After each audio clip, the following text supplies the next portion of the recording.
Assalamualaikum warahmatullahi wabarakatuh. Nah, kembali lagi anak-anak bersama Pak Iwan. Kali ini kita akan belajar kelas 4, tema 5 pahlawanku, subtema 3, sikap kepahlawanan, pembelajaran 3. Anak-anak, sebelum memulai pembelajaran kali ini, ayo kita berdoa dahulu. Berdoa dimulai, berdoa selesai. Anak-anak, bagaimanakah kabar kalian hari ini? Tentu semua sehat ya, walaupun saat ini kita masih berada pada masa pandemi. Di masa pandemi ini kalian harus selalu melaksanakan protokol kesehatan ya anak-anak.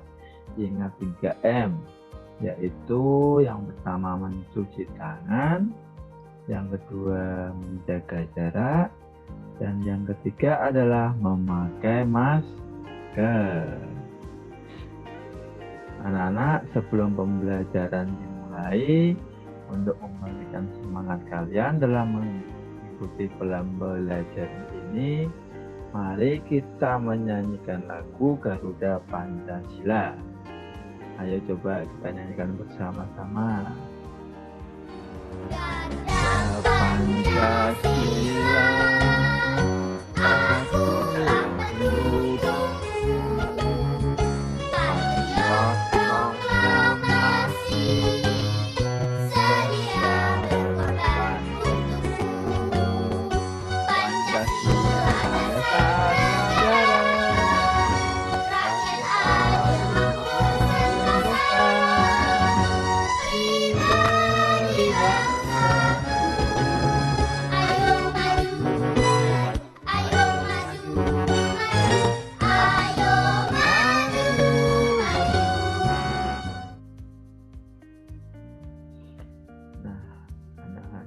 selanjutnya, walaupun saat ini kita melakukan pembelajaran daring di rumah, tetap semangat ya dalam belajar dari rumah.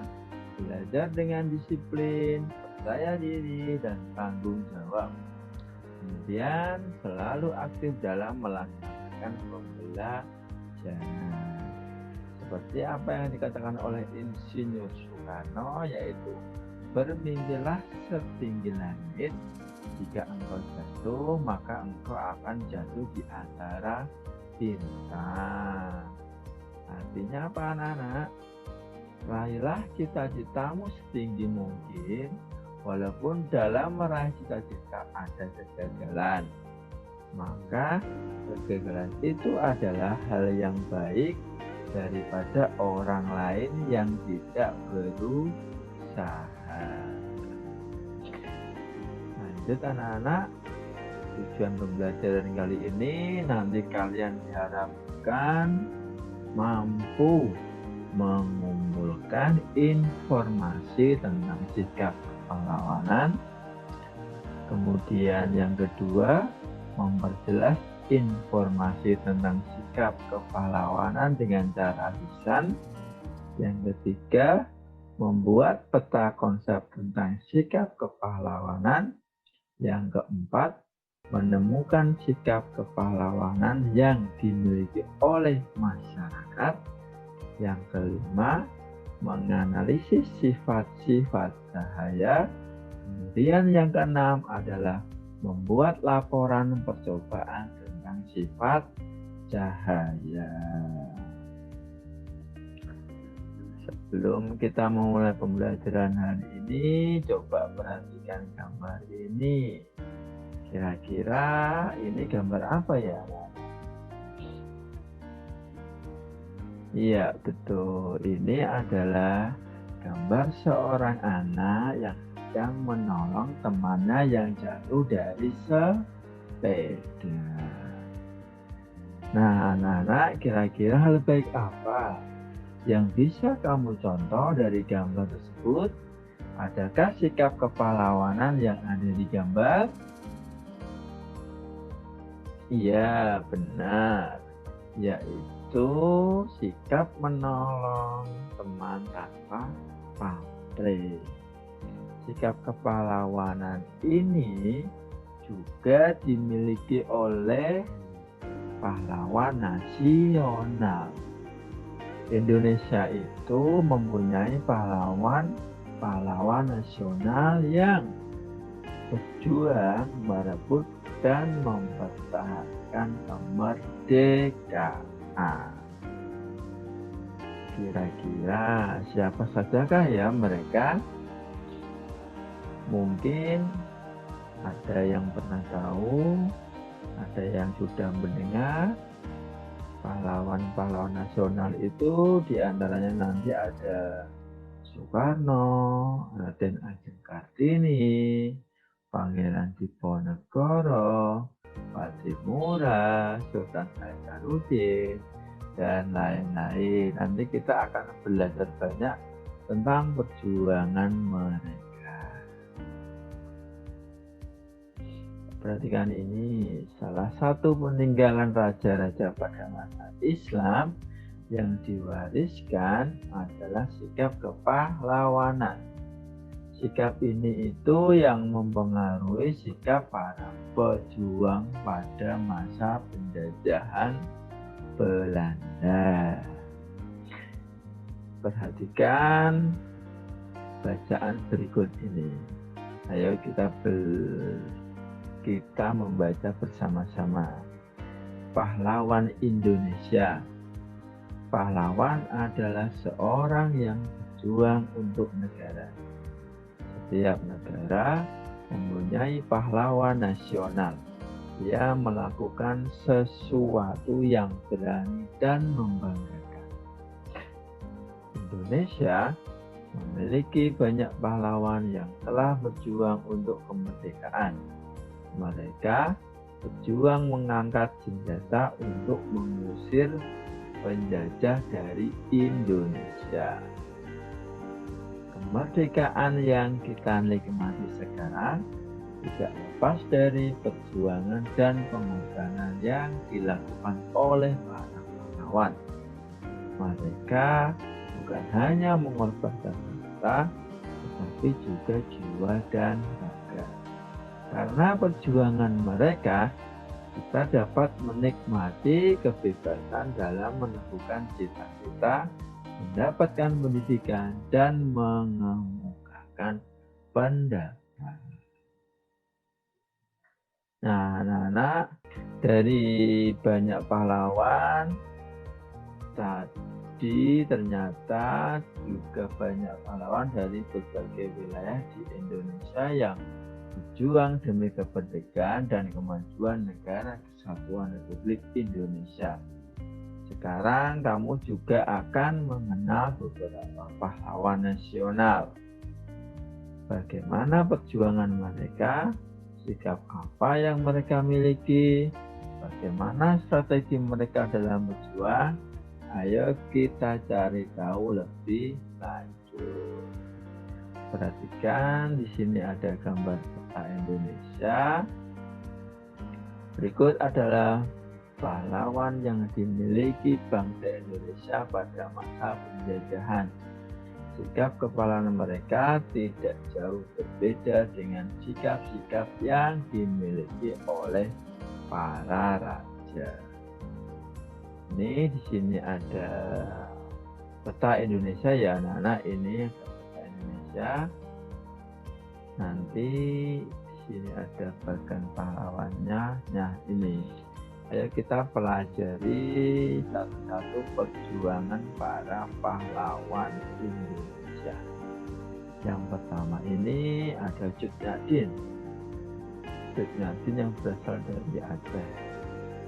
Cut Nyak Dien adalah seorang wanita pahlawan nasional Indonesia dari Aceh yang berjuang melawan penjajahan Belanda pada masa Perang Aceh. Cut Nyak Dien bersama Teuku Umar bertempur bersama melawan Belanda.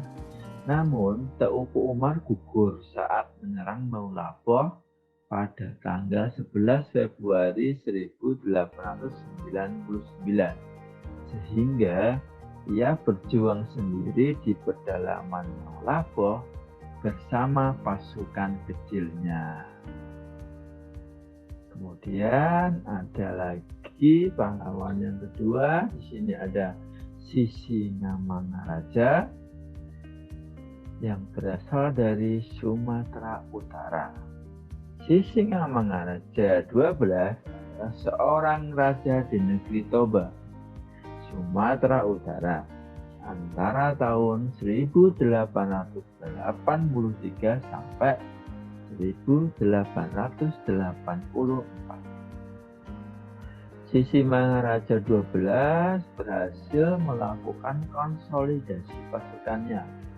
Kemudian bersama pasukan bantuan dari Aceh secara ofensif menyerang kedudukan Belanda, antaranya Puluhan dan Balige pada Mei 1883 serta Tangga Batu pada tahun 1884. Kemudian lanjut ada Dewi Sartika yang berasal dari Jawa Barat.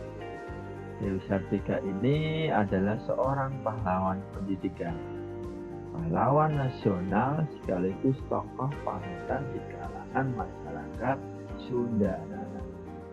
Sejak tahun 1102 dengan mengajar membaca, menulis, memasak, menjahit bagi kaum perempuan di sekitarnya, pada tanggal 16 Juli 1904 Raden Dewi Sartika mendirikan sekolah istri atau sekolah perempuan. Dewi Sartika berusaha keras mendidik anak-anak gadis agar kelak bisa menjadi ibu rumah tangga yang baik, bisa berdiri sendiri, luwes dan terampil.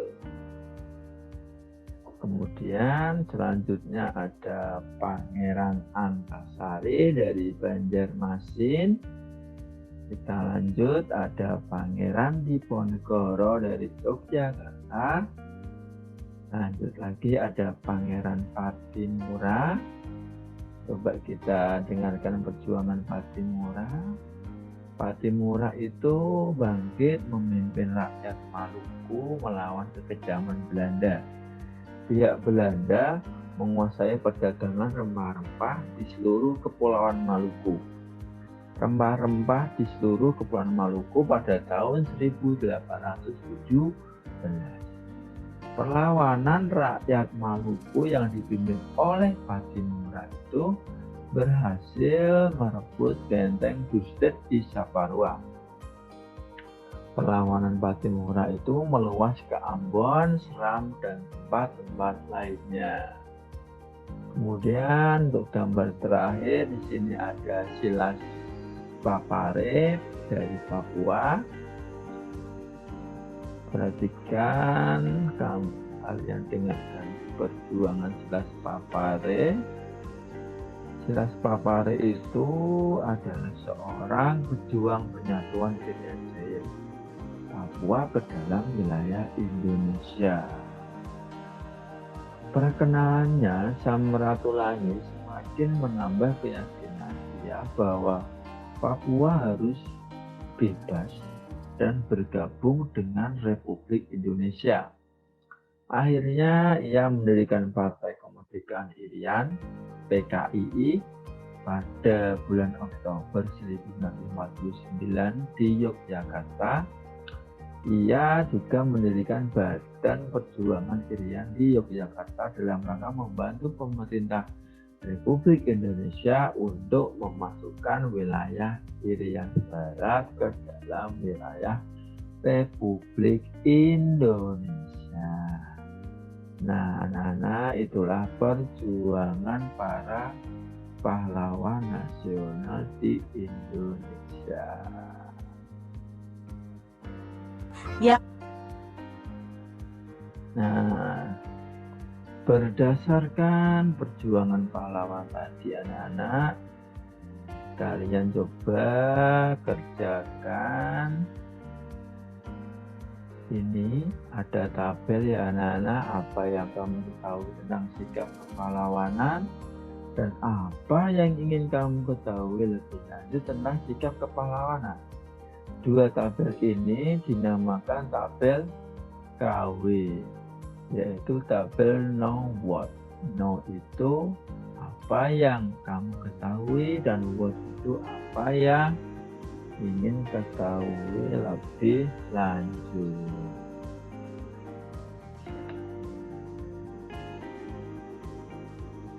Sudah anak-anak? Kalau sudah, yang kamu ketahui tentang sikap kepahlawanan itu adalah sikap kepahlawanan itu biasanya cinta tanah air, rela berkorban, ia juga pantang menyerah, percaya diri, disiplin, dan tanggung jawab. Kemudian apa yang ingin kamu ketahui lebih lanjut tentang sikap kepahlawanan? Nah, setelah tahu sikap kepahlawanan tadi, biasanya kita harus tahu anak-anak bagaimana cara menumbuhkan sikap kepahlawanan di tengah perbedaan. Karena Indonesia ini bermacam-macam suku budayanya. Bagaimana anak-anak kira-kira cara menumbuhkan sikap kepahlawanan di tengah perbedaan? Yang pertama, menghargai dan saling tolong-menolong, tidak memandang perbedaan saat berteman, dan peduli terhadap sesama. Kemudian, bagaimana cara melatih diri agar memiliki sikap yang senantiasa mendahulukan kepentingan bersama? Nah, kalau di masyarakat sekitar, di tetangga, kita sering-sering mengikuti kegiatan masyarakat, yaitu bisa saja kerja bakti atau menolong tetangga yang sakit. Itu juga merupakan sikap kepahlawanan. Nah, anak-anak, pada pembelajaran selanjutnya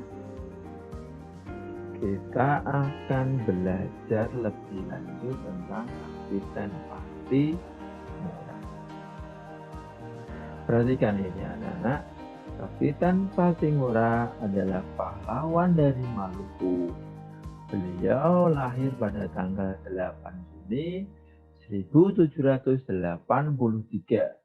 dan meninggal pada tanggal 16 Desember 1817.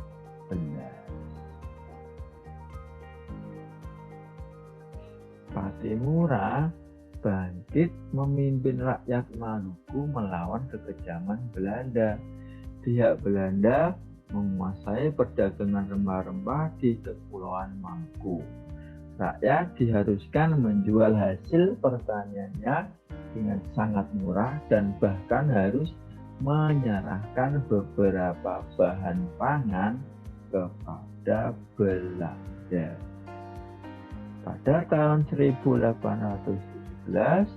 perlawanan rakyat Maluku dipimpin oleh Patimura berhasil merebut benteng Bustet di Saparua.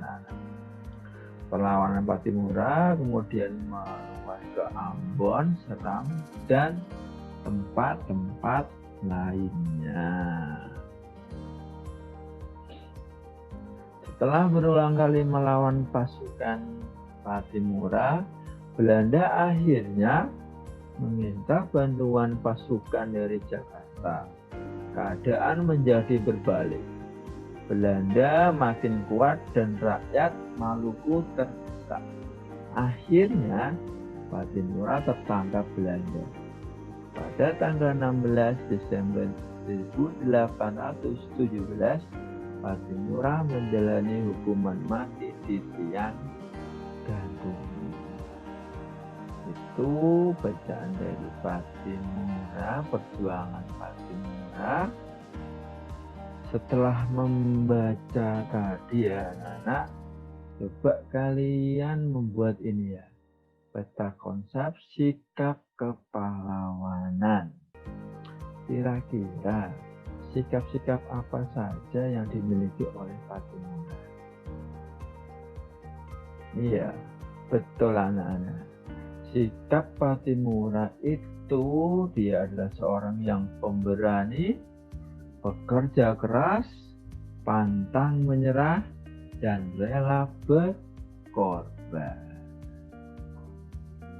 Kemudian sikap kepahlawanan apa yang dimiliki oleh masyarakat sekitar yang sesuai dengan Pattimura?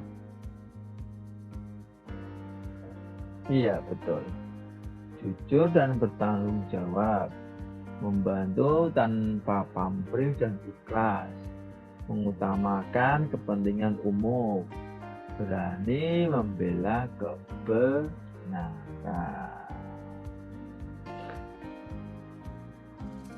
Itu adalah sikap-sikap kepahlawanan yang dimiliki oleh masyarakat sekitar. Nah, anak-anak, selain Pattimura tadi, kita juga memiliki pahlawan nasional, yaitu Bung Tomo. Perjuangan Bung Tomo itu turut membakar semangat pahlawan untuk pemuda Indonesia. Karena itulah beliau pantas dijuluki sebagai pahlawan nasional.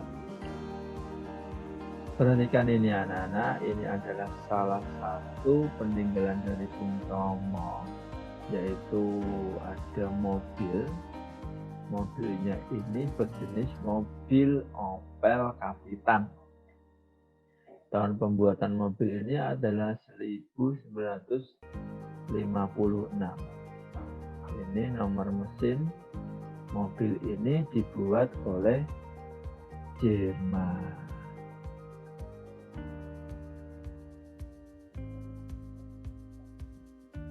Anak-anak, kira-kira yang membedakan mobil ini dengan mobil yang lain apa ya? Coba kamu perhatikan mobil ini dengan seksama. Iya, betul anak-anak. Mobil ini hanya mempunyai satu spion di dalamnya. Spion yang di kiri dan kanan tidak ada. Padahal kan kalau mobil zaman sekarang, spionnya ada dua, yaitu di kanan dan di kiri. Nah, spion ini adalah bagian yang sangat penting pada mobil. Kaca ini bisa menghasilkan bayangan yang lebih kecil dari ukuran benda sebenarnya. Spion ini itu memanfaatkan sifat dari cermin cembung. Nah, kita pada pembelajaran selanjutnya akan belajar tentang sifat-sifat cermin. Cermin merupakan benda yang menggunakan prinsip kerja pemantulan cahaya. Jenis-jenis cermin itu nanti ada 3, yaitu cermin datar, cermin cekung, dan cermin cembung. Cermin datar itu permukaannya bidang pantulnya datar dan tidak melengkung anak-anak. Contohnya itu biasanya cermin rias.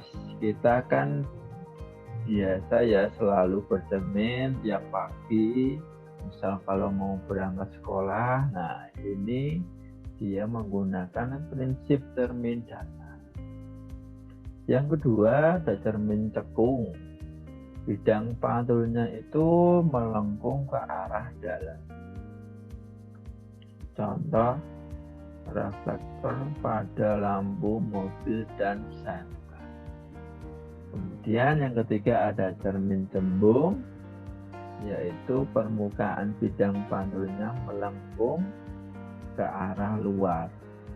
Contoh spion pada kendaraan bermotor. Nah, untuk lebih jelasnya tentang jenis cermin, ayo kita melakukan percobaan. Coba nanti kamu praktekkan di rumah ya. Yang pertama nanti cermin datar. Caranya bagaimana? Sebelumnya coba nanti kamu tulis nama kalian masing-masing di kertas. Kemudian tempelkan di dahi. Kertas tempelkan di dahi ya. Nanti tulisanmu tempelkan di dahi sini. Kemudian kamu coba bercermin. Dan nanti kira-kira bayangannya bagaimana? Kalau pakai cermin datar. Kemudian yang kedua pakai cermin tekuk. Percobaannya kita pakai sendok aja. Nah, kita kamu ambil sendok di rumah. Di rumah kalian kan otomatis punya sendok. Nanti coba lakukan percobaannya, lihat bagian sendok yang cekung. Nah, coba kamu mengaca, perhatikan bayangan wajahmu. Nanti tulislah dalam hasil pengamatan. Yang ketiga, ada cermin cembung anak-anak. Cermin cembung itu nanti bisa kamu praktekkan pada bagian sendok yang belakang. Belakang sendok kan cerminnya cembung. Ya.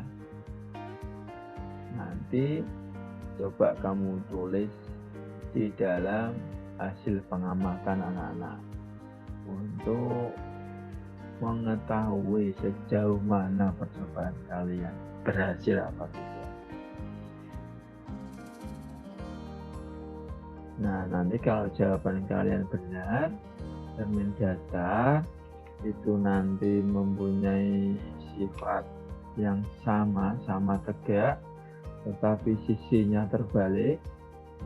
Yang kiri jadi kanan, yang kanan menjadi kiri. Untuk cermin cekung, nanti ini bayangan kalian menjadi terbalik, yaitu atas menjadi bawah, bawah menjadi atas. Kemudian untuk cermin cembung, bayangan kita nanti otomatis akan menjadi lebih kecil. Nah, anak-anak, tak terasa pembelajaran kali ini sudah selesai. Dari pembelajaran tadi, kita mempunyai beberapa kesimpulan. Kita dapat memperoleh informasi bacaan dengan teknik know word. Tadi apa? Know artinya apa yang telah diketahui pembaca. Word artinya apa yang hendak diketahui pembaca. Kita dapat meneladani sikap-sikap kepahlawanan, di antaranya berani, rela berkorban, dermawan, bijaksana, dan jujur. Yang ketiga, cermin tadi merupakan suatu benda yang dapat memantulkan bayangan dengan sempurna. Cermin dibedakan menjadi 3, yaitu cermin datar, cermin tekung, dan cermin cembung. Nah, tak terasa pembelajarannya selesai. Semoga apa yang disampaikan oleh Pak Iwan bermanfaat bagi kalian. Sekian pembelajaran kali ini. Assalamualaikum warahmatullahi wabarakatuh. Dadah anak-anak.